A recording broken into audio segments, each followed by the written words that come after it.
like, frankly, basically, this is the panel you want to be in, where you want to learn how to build a startup, create culture, and go from there. So we have Alto as my man there. He's got the microphones, and his colleague. Check. And so we have some questions. So while they were speaking, I'm sure many of you were taking down notes and thinking, right, I would like to ask these people a question.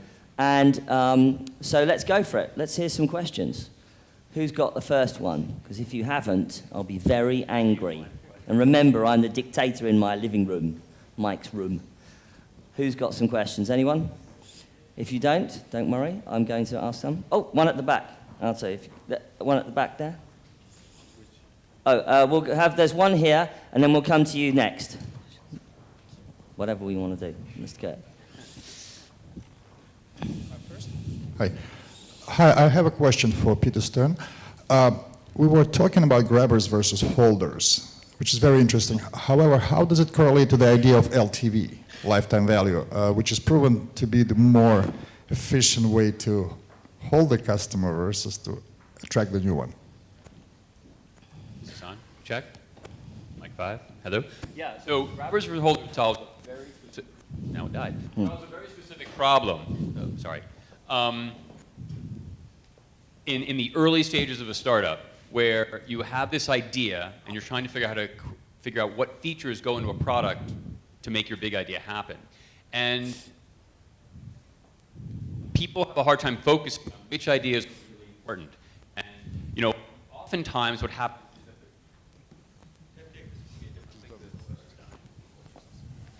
that I'm either going to blow out my vocal cords or your ears. So what happens is creators have a hard time understanding the value of their idea. The idea might be amazing, but they might be focused on the wrong features, and the users actually perceive it as something different and maybe even better.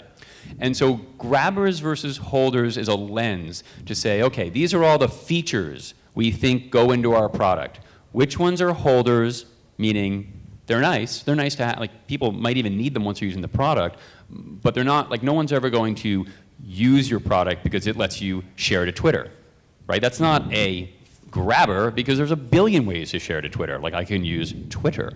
But the grabber is that this is the only app that lets me capture, well, that would be irrelevant now, but it lets me do something that you can't do on Twitter and lets me do this incredibly amazing thing in and of itself. And once you're using it, it's nice that you can share it to Twitter. So, and usually founders like fight viciously over which features are important, and again, these solve all these problems. So, and also it's nice when you're talking to people, like real people, like in this room, or investors, or any customers, anyone not in the company, only mention the grabbers. So it doesn't really talk at all about lifetime value. It's not meant to do that. It's meant to help you explain what you're trying to do and help you prioritize features, and that's it. Thank you, understood. Thank you very much. Awesome. I neglected to mention, is Marie Ginsinji here? Marie, are you in the room? Just checking. Okay. One thing we forgot to mention, by the way, we're also joined by Ivan Masur here. Stand up, Ivan. Say hello to Ivan, everyone. Now, Ivan is doing a Metria, which is another e-commerce platform, sort of simple. Do you want to explain it? Sure, it's big data for retail. And actually, I'm kind of glad that my talk's tomorrow, not today, because I have the same joke about not being Steve Jobs, Carl, and that would have been a little bit awkward. So, for the benefit of people here, perhaps you could just give us a quick elevator pitch about what it is. Sure. So basically, we're applying big data and statistical modeling to online retail, to e-commerce, and identifying customer trends, product trends. No, remember, Rockstar. Rockstar. Right. Okay. We're going to shout. Hello. So we're helping people selling online to, in an easier way, make more money and provide a better personalized customer experience to the people they're targeting. So I think Carl and I have a lot to talk about after this panel. Oh, great. Well, that's the elevator pitch. That's so amazing. Concise. Right? Fantastic. Right. Now, have a seat. Now, let's have some other questions here, because we heard earlier, for instance, from Mark, SoundCloud. Now, I think a lot of people in this room, they might not necessarily be scaling. I mean, how many employees have you got now? So we're 200. Can you grab mics? Yeah. Rockstar. You're- Rockstar 200. We're 200. So, but are you going bigger than that, though, aren't you? So honestly, like, the way we're looking at this is less about, like, how big is the organization, as I've described before, rather kind of how well are we delivering against the goals. The only thing is what we have realized is that, the traction we're getting both in creator space and consumption space requires, a lot of, magicians in the developer and product area to really kind of make that happen. And I think that's the basis of our growth on people. I heard the other day that Twitter has 1,000 developers. I mean, what are they all doing? So obviously I can't comment on what Twitter is doing, but like what the interesting piece is, and I'm Anyone else wanna basically a comment? bit like, coming back to the point, I think literally SoundCloud is a lot about the product, not only about the product, but literally this understanding of creating an experience where ultimately even creators, like those bedroom, artists, they're willing to kind of pay an extra fee and, a subscription model in order to get their creations out to the world. And that's really possible through technology. And Berlin is, as we often call it, like punk and tech, and therefore having many engineers and great magicians who can enable new creation through tech is a really important piece. Not only for SoundCloud, I would assume as well for Twitter, Facebook, and the Google type of companies in the world. I'm more of the opinion that scarcity breeds innovation to some extent. I think 1,000 developers, mind you, they are going for an IPO, aren't they? That's a whole other story. What do you guys think? How many developers have you got at Skype now? Do you know? It's actually hard to say right now just because we're blended with Microsoft. But, Yeah. but I do agree with that. So that quite a lot. Yeah, quite a lot. I mean, throwing engineers on an issue or problem doesn't necessarily solve it. I do agree a lean team could probably get the job done sometimes much faster and much better. Fantastic. Yeah, Mike, I got it. Go for it. So when it comes to engineering count, it's a really horrible metric, right? Almost worthless. For example, in my old financial tech days, we would routinely have a team of maybe 20 or 30 that were out competing teams of 2,000 technologists. It wasn't really that hard because the 2,000 people work at a big company. No one's really sure what the value of any project is. The project might consist of 50 people. The people in the projects have no idea why they're doing what they're doing, but some manager wants them to do it. And then, of course, they do it, and it doesn't really matter. And that's basically 90% of that company is doing stuff that doesn't matter. And at a startup, that's not scaling, it doesn't work. So you only have the 20 people that are actually doing something that actually matters. So those developers might be 5 times more productive, but they're not 100 times more productive. They're only 5. And they're just focused on the things that matter. And big companies can't measure what matters. That's very interesting, isn't it? I mean, we've seen that, I mean, with greatest respect, and this is not about you, but I mean, we've seen how Microsoft has had terrible trouble trying to kind of reorient its supertanker. It's like turning a supertanker takes 3 miles. Yes, enormous amounts of code base and engineers. Are you annoying? Things never die. Well, I know. You were at Microsoft. It takes decades to kill something at Microsoft. Well, go on then. Go on. You tell me what's going on there. Tell me. So first of all, for 2 years I'm not at Microsoft, so I will not talk on behalf of Microsoft. You're a free man. You can say anything you like. But you described it exactly. So everybody knows that a change is needed.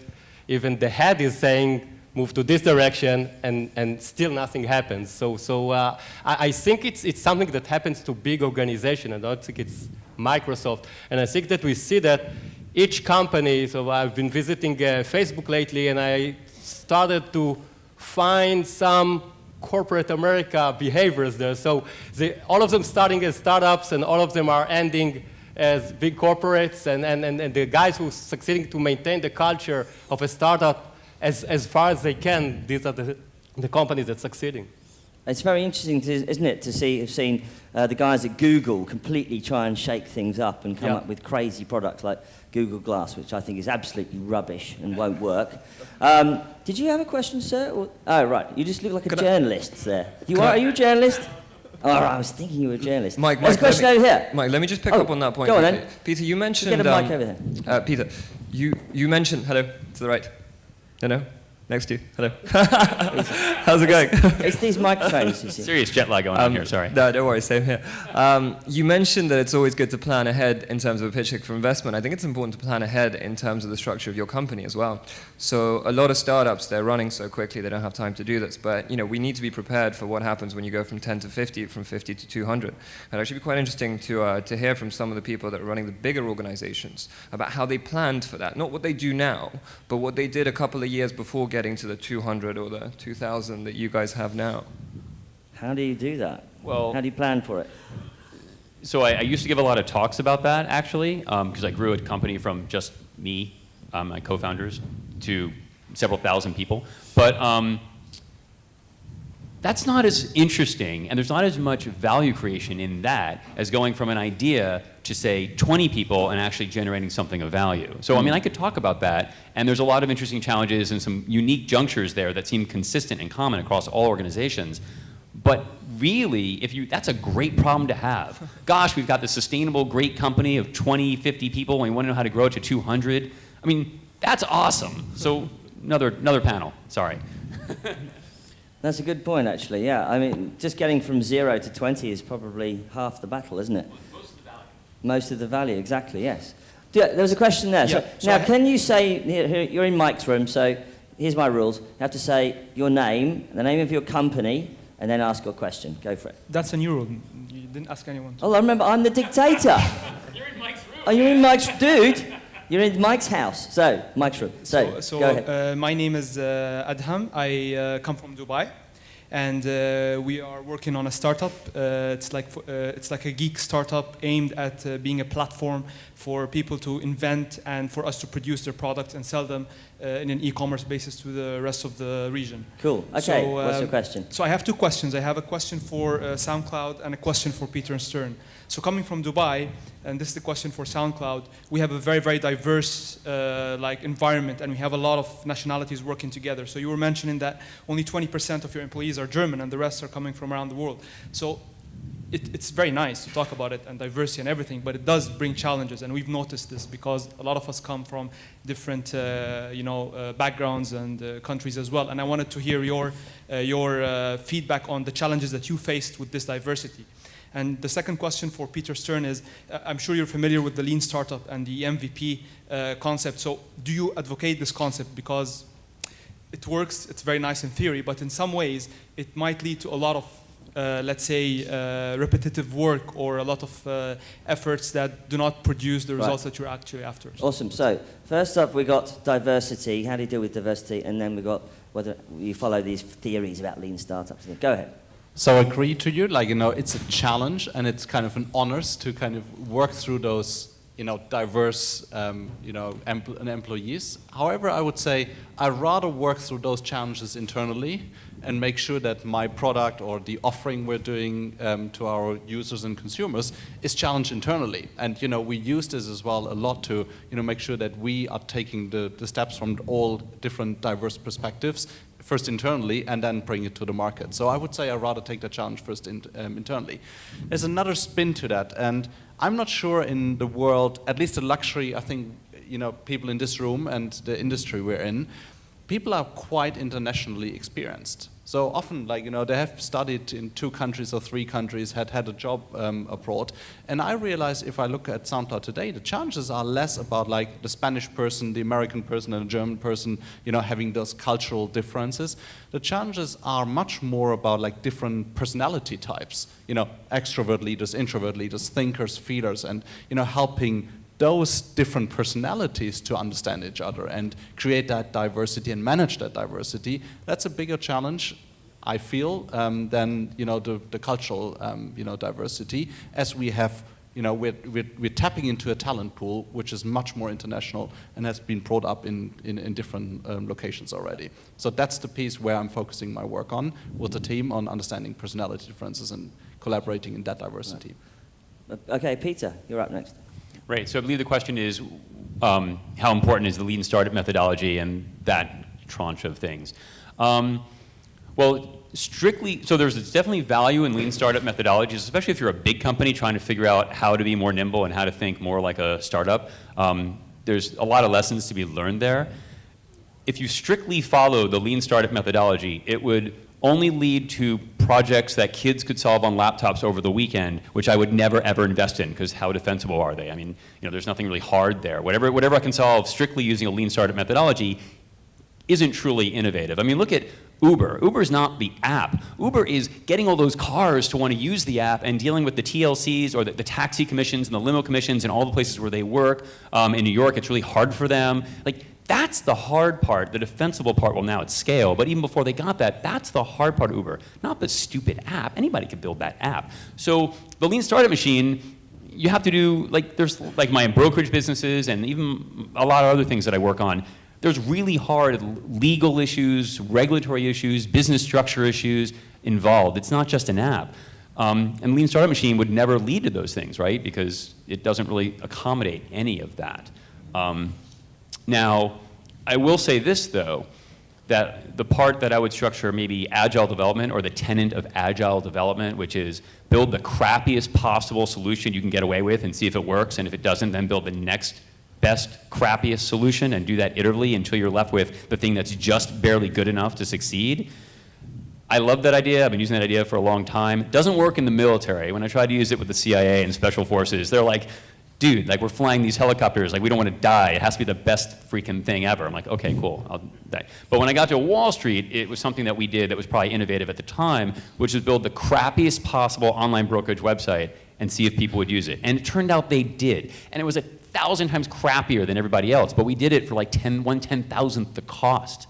So agile development, or like building the crappiest thing that works and doing that, figuring out what the crappiest thing that works is iteratively, is really, really, really valuable. Now here's the problem though. Technologists hate it.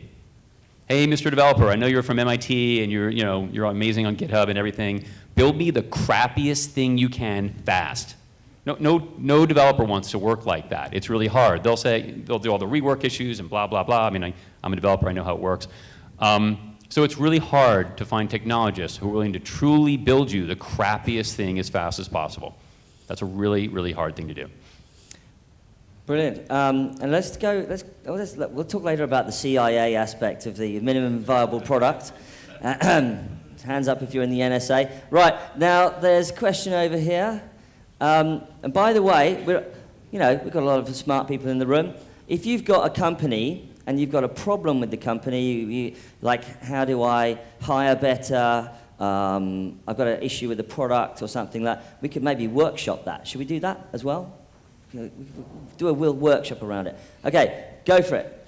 Hello, my name is Haik. I represent Cartag. It's a social carpooling from Egypt. I'm an Egyptian, but it's from Egypt. Carpooling. It means it happens social through carpooling. Facebook. Yeah. In where? Saudi Arabia? It's in Cartag, as in K-A-R-T-A-G. It's it works through Facebook. It's not your traditional Western carpool. Cool. I have two questions. One, because we've been talking, and I missed, unfortunately, a lot of the nice talks. We're talking about organizational health and collaboration and stuff. How does that work versus Apple, which is very notorious for the complete opposite of their culture? Very closed, very need-to-know basis, very one-person responsible, right. Because it's like people pitching about democracy, and then the counterexample is Singapore or Thailand. Okay, that's your first question. That's one question. Second question, I mean, like, this is very tech maybe, but everyone focuses on ideas as far as startups and scaling up is concerned. I think the bigger deal, especially in developing world, is not the ideas or the diligence on how cool the idea is, but is the problem it solves. Like, why don't we all start from problem statement and see how we can solve it instead of building another incrementally good-looking web or mobile app? And yeah, the second question is, like, the Apple question is for Mark, I think, because he had a speech about it. The second question is open. Thank you. Well, Mark, you tackle it first, but then also I think Carl can tackle that as well, because he had the Steve Jobs slide. Okay. So how I understand your first question was like, how can we talk about like this true empowerment and the open culture? And there's a great example, which is Apple, where this is much more closed, maybe more top down, if we kind of would use that word. I think the way I'm looking at this is the important thing for a CEO is to be versatile and be able to play both of those scenarios. I would call it the classic hierarchical pyramid. which is more closed and clear, and then this kind of, flipped around pyramid, where ultimately your employees are kind of, the core and center, and the CEO ultimately is the person who should service and enable them. And I think the art in there is to understand, as a CEO or leader in the company, when to play either or. I don't think that there's a better or worse between the two models. I think the quality lies into kind of, the insightfulness of leaders to understand when this is about like giving very clear guidance to my team, and when is it about like setting the kind of measurable goals and then, have them coming up with the ideas. So basically have it both ways. And you need Be to do the both. dictator As and the always, collaborator. there's no simple solution. Carl, what do you think? Well, I would argue that it's dependent on the space you're in. So I would say that Apple, for them, it was really necessary in a sense because they were in a hardware space where iterations are much, much slower, and whereby being open and transparent through hardware becomes quite expensive for batches, and it's also easier to copy. Whereas Apple has not always been great at software, where you actually have a bigger advantage of faster iteration and more open space. Apple would well be good at software, but they've missed kind of social part of software development. So I would say that their model works well for maybe a more traditional industry with longer iterations, and then not so well for software development. Yeah, so it might come down to hardware. So I think, did you say we've got like 3 minutes left? 3 minutes left? Okay, so that's cool, we're going to cut it short. So there's a question right at the back there, by the way. Guys, there's a question if you could come closer. Yeah, okay, go for it. Yeah. Hello? Yeah. Okay. Makram from Sequence. So basically my question, I guess, could go to Mark. You were talking about the difficulty from going from 0 to 20, and Peter as well, from going from 0 to 20. And my biggest question is, when you're a startup and you're building your development team, do you recommend having people on remote? And if yes, how do you manage it to maintain that organizational health that is so needed in the beginning? Scaling up with remote teams. So I'm more kind of focusing now on the 50 to 200 and what happens there. And I think we have been a long time holding back on multi-site locations, especially in the what we call builders area, which is a combination of design, product, and software engineering. I think in the meantime we have evolved our thinking, and as long as we can truly create an end-to-end vertical. Take, for example, the creator space, where you have those people working closely with the creators, you have then the product manager in one location, and you have the engineers to it. It's okay that this vertical, if it's really end-to-end, from the understanding of the customer, design of the experience, and basically the engineering magic behind that, if this sits into one location, it's totally fair that other verticals can sit in other areas. So I think it's ultimately as well something an organization needs to learn, because like we realize, even Berlin being a very attractive place for people to relocate from abroad, we're coming to the boundaries of that. Because people have families and all of that, they don't want to unroot them and move them out of the valley or Berlin just for this one gig at SoundCloud. And so we need to kind of develop, at the size we are, the ability to have multi-location, as long as it's end-to-end and a close relationship Peter, between the engineers. What do you think and about product using people. remote teams on startups? Yeah, so, I mean, I don't like it. As the guy in charge of managing all that, it's just another problem to deal with, but I've had to use it, and it does work. What it does require you to do is, and I don't know what the kids are calling it these days, the ability for everybody to be able to deploy the product to their laptop, and continuous deployment, continuous iterative testing, both production and test development environments. You have to do all that when you have like a 0 to 10 person company or 0 to 20 person company, which normally you can kind of not do that for quite a while. But if you have a remote team, everybody needs the ability to do that. Otherwise, it doesn't really work seamlessly. Otherwise, you have kind of this waterfall model, which we all know doesn't really work in this day.